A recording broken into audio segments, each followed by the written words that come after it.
ব্যাংকে পিন নাম্বারে টাকা তুলতে গিয়েছিলাম। ডেস্কের সুন্দরী ম্যাডাম বললেন, আমার কাছে ফোনটা দেন, আমি লিখে দিচ্ছি। আমি হাসি মুখে ফোনখানা এগিয়ে দিলাম। পিন নম্বর তোলার জন্য সেটাই আমার জন্য কাল হয়ে দাঁড়াইছে। মাত্র 2টা সংখ্যা তুলছে, তখনই মেসেঞ্জারে মেসেজ আসছে একদম ফোনের স্ক্রিনের সামনে, বাবু তুমি খেয়ে নিও, তুমি না খেলে আমার পেটে ভাত হজম হয় না। সুন্দরী ম্যাডামটা মেসেজ দেখে মুচকি হেসে বললেন, প্রেমিকা খুব ভালোবাসে দেখা যাচ্ছে। একটু পরে আরেকটা আইডি থেকে মেসেজ, জান তুমি তাড়াতাড়ি অনলাইনে আসো, আমি তোমাকে অনেক মিস করতেছি। এবার ম্যাডাম চোখ টেড়া করে বললেন, বাহ, 2জন প্রেমিকা। 6টা সংখ্যা লেখা শেষ হতেই আরেকটা মেসেজ, বাবু আমার দম বন্ধ লাগছে, তাড়াতাড়ি এসে চুমু দিয়ে অক্সিজেন দাও। এই মেসেজ দেখে মন চাইছিল ওরে ধরে পিডাই, এত ভালোবাসা দিতে কে বলেছে?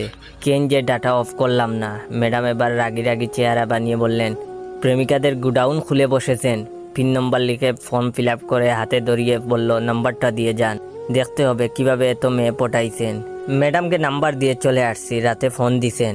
প্রায় 3 ঘন্টা গল্প করার পর ম্যাডাম বলতে শুরু করলেন, তোমাকে বড্ড ভালোবেসে ফেলেছি, তোমাকে ছাড়া নিঃশ্বাস বন্ধ বন্ধ লাগছে।